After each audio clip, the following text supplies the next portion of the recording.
혹시 그거 자동차 열쇠나 스마트폰 같은 거요.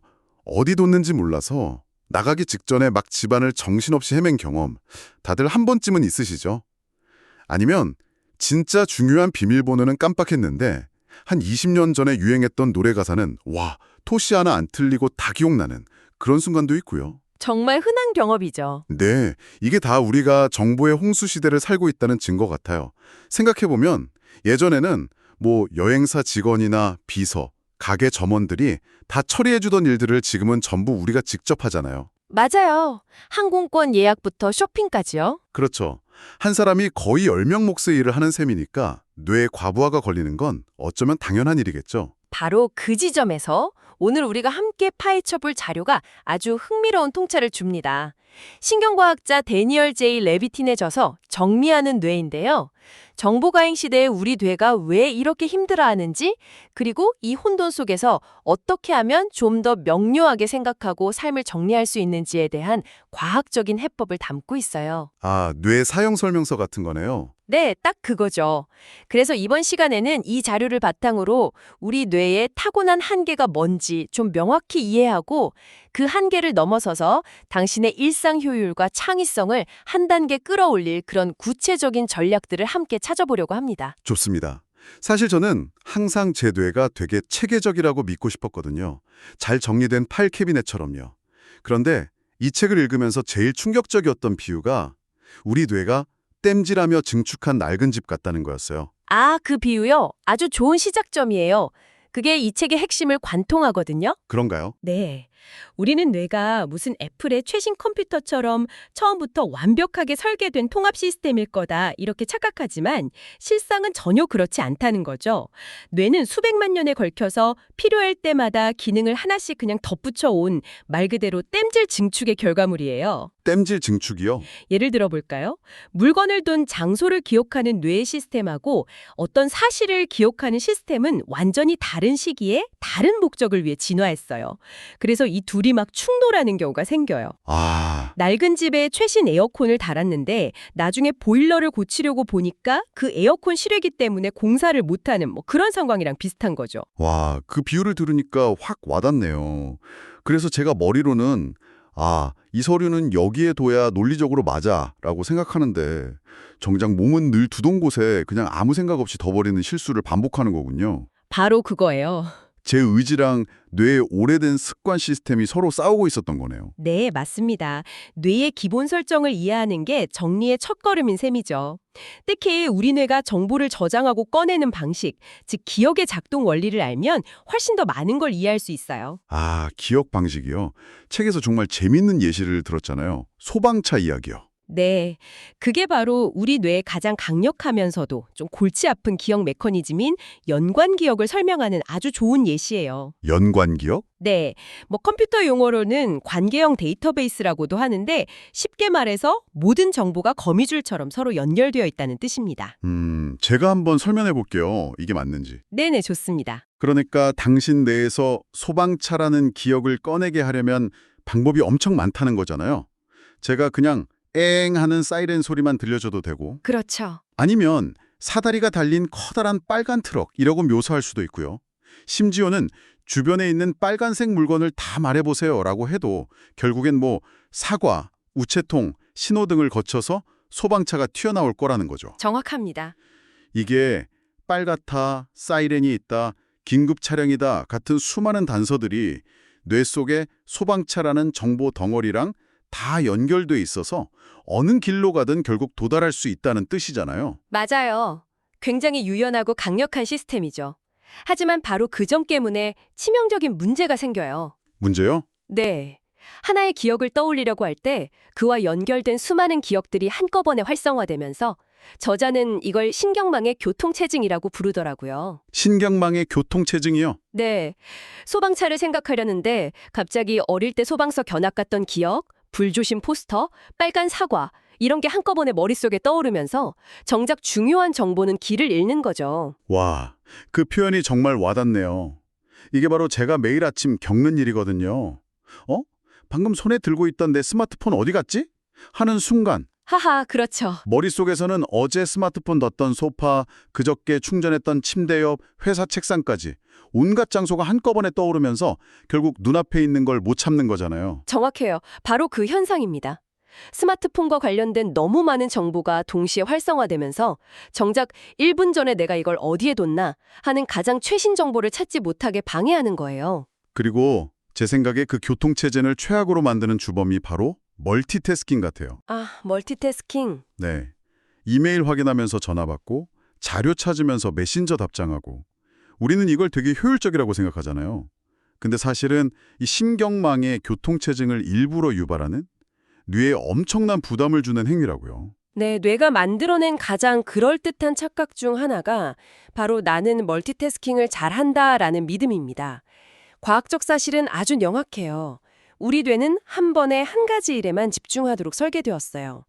멀티태스킹은 뇌의 작동 방식에 정면으로 위배되는 행위죠. 정면으로 위배된다고요? 우리가 한 가지 일에서 다른 일로 주의를 이렇게 전환할 때마다 뇌에서는 눈에 보이지 않는 비용이 발생하거든요. 아, 비용이요? 네, 이걸 이제 신경생물학적 전환 비용이라고 부르는데 이게 뇌의 유일한 연료인 포도당을 급격하게 소모시켜요. 그래서 우리를 훨씬 빨리 지치게 만들죠. 몇 가지 일을 동시에 하는 것 같지만 실제로는 뇌 에너지만 낭비하고 있는 셈이에요. 그거 생각나네요. 그 런던 그레셔엄 컬리지의 글렌 윌슨 교수 연구였는데 단순히 확인하지 않은 이메일이 메일함에 있다는 사실을 아는 것만으로도 유효 IQ가 10포인트나 떨어진다는. 맞습니다. 솔직히 전 그거 처음 읽었을 때 좀 과장이라고 생각했거든요. 근데 지금 설명을 들어보니까 충분히 가능하겠네요. 제 뇌가 저도 모르게 계속 그 이메일에 신경을 쓰느라 에너지를 낭비하고 있었던 거군요. 바로 그 원리예요. 그리고 그것보다 훨씬 더 심각한 문제를 지적한 연구도 있습니다. 스탠포드의 러스 폴드렉 교수의 연구인데요. TV를 보거나 음악을 들으면서 공부하는 것처럼 멀티태스킹을 할 때 우리가 학습한 정보가 엉뚱한 뇌 영역에 저장된다는 사실을 발견했어요. 엉뚱한 곳에요? 그게 무슨 뜻이죠? 원래 사실이나 아이디어 같은 건 뇌의 해마라는 영역에 저장되어야 하거든요. 네네. 그래야 나중에 필요할 때 그 지식을 의식적으로 꺼냈을 수 있어요. 네네. 그런데 멀티태스킹 상태에서는 정보가 해마가 아니라 습관이나 기술 같은 걸 담당하는 선조체라는 곳으로 잘못 배달된다는 거예요. 잠시만요. 그건 진짜 충격적인데요. 그렇죠. 그럼 제가 커피 마시면서 중요한 보고서를 읽으면 그 내용이 지식이 아니라 자전거 타기처럼 그냥 나도 모르는 습관처럼 뇌 어딘가에 저장될 수도 있다는 말이잖아요? 극단적이지만 충분히 가능한 비유입니다. 와, 나중에 발표하려고 해도 머리는 하얘지고 그냥 몸만 기억하는 이상한 상태가 될 수도 있겠네요. 정보의 주소가 잘못 찍혔으니까 필요할 때 제대로 찾을 수가 없는 거죠. 결국 멀티태스킹은 더 많은 일을 하는 게 아니라 뇌를 지치게 만들고 IQ를 떨어뜨리고 기억마저 엉뚱한 곳에 저장하게 만드는 최악의 습관이었던 셈입니다. 알겠습니다. 우리 뇌는 원래부터 뒤죽박죽 낡은 집 같고 멀티태스킹은 그 집을 더 어지럽히는 최악의 습관이라는 건 이제 확실히 이해했어요. 근데 듣고 보니 좀 절망적인데요. 우리는 이메일, 메신저, 전화가 쉴 새 없이 울리는 세상에 살고 있잖아요. 여기서 벗어날 방법이 있긴 한가요? 물론이죠. 그리고 그 해결책은 의외로 간단한 아이디어에서 시작돼요. 저자는 뇌를 바꾸려 하지 말고 뇌 밖의 세상을 바꿔라 라고 말합니다. 책 전체를 관통하는 가장 근본적인 원칙이죠. 바로 뇌의 부담을 외부로 옮기는 것. 뇌의 부담을 외부로 옮긴다. 이걸 실천하는 첫 번째 전략으로 기록하기를 제안하죠. 네. 어떻게 보면 아주 원시적인 방법 같은데 이게 사실 인류 역사상 가장 위대한 신경 강화 장치였다는 설명이 인상 깊었어요. 맞아요. 5,000년 전 수메르인들이 발명한 문자가 바로 그거죠. 우리 조상들은 기억해야 할 것들을 점토판이나 파피루스에 옮겨 적으면서 비로소 뇌가 다른 창의적인 생각을 할 자유를 얻게 된 거예요. 기억의 부담을 외부 장치에 떠넘긴 거군요. 그렇죠. 최초의 사례죠. 그 원리를 현대적으로 적용한 게 데이비드 앨렌의 3x5 인덱스 카드 시스템이고요. 머리에 떠오르는 할 얘기나 아이디어를 카드 한 장에 하나씩 적는 아주 단순한 방법이잖아요. 네. 솔직히 말씀드리면 좀 구식처럼 들리기도 해요.